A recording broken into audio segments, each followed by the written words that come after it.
E olha, sobre a devoção a São Bento no Brasil, o repórter Alain Ribeiro conversou com Dom Tiago Ferreira Silva, que é monge e jornalista. Vamos ver.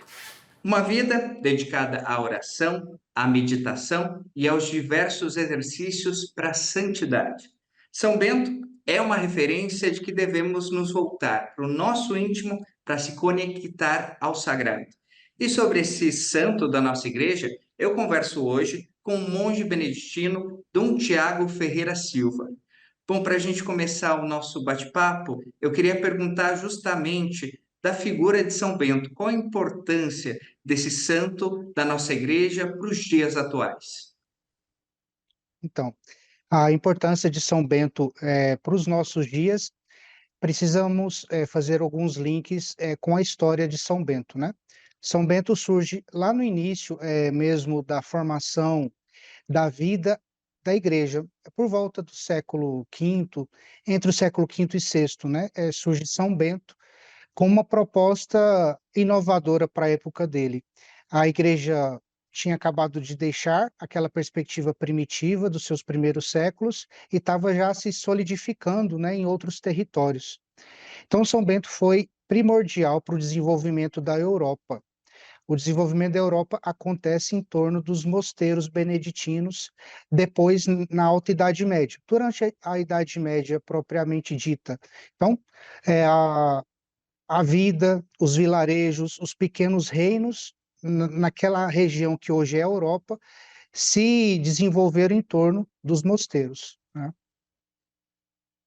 E, Dom Tiago, eu queria perguntar por que que no Brasil hoje a devoção a São Bento é bem grande, né? Quais foram os fatores que fizeram com que essa devoção atravessasse aí o Atlântico e hoje fosse muito forte aqui no nosso país? Então, o nosso povo ele tem uma característica muito grande a partir da sua piedade popular.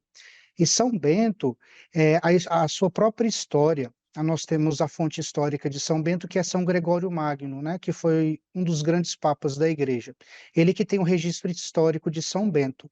Então, em torno da vida de São Bento tem milagres, né, tem libertações e também tem algumas realidades, temas que são bastante sensíveis para a piedade popular, assim como, por exemplo, a questão do combate espiritual, da vida de oração.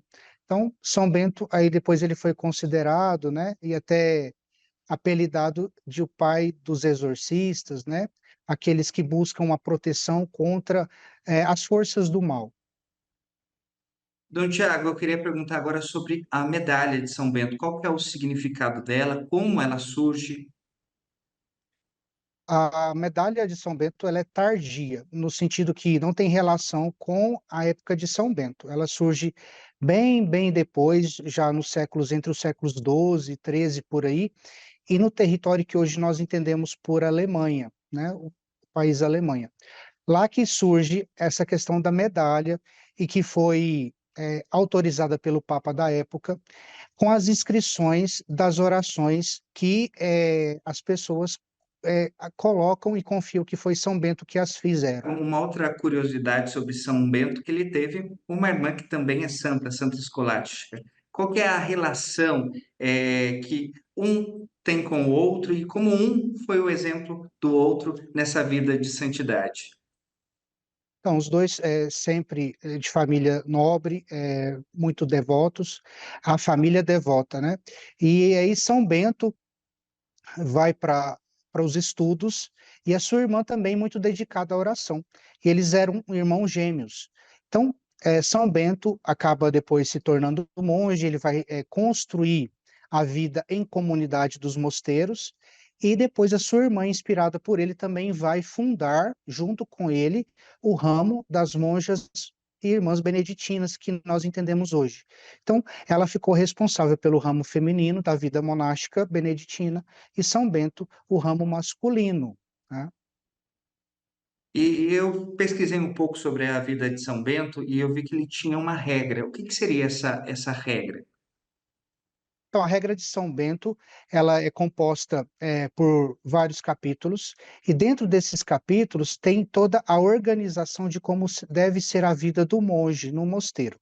E tem uma curiosidade, Várias empresas no mundo todo utilizam a regra de São Bento como exemplo para organicidade das corporações, por conta do nível de organização que São Bento distribui nos capítulos, as tarefas, as responsabilidades, assim como também os deveres e os direitos dos monges, né? Então, muitas empresas e corporações utilizam esse espírito da regra de São Bento para inspirar as suas próprias empresas. Dom Tiago, eu agradeço a entrevista, foi de extrema importância para a gente conhecer um pouquinho mais desse santo da nossa igreja.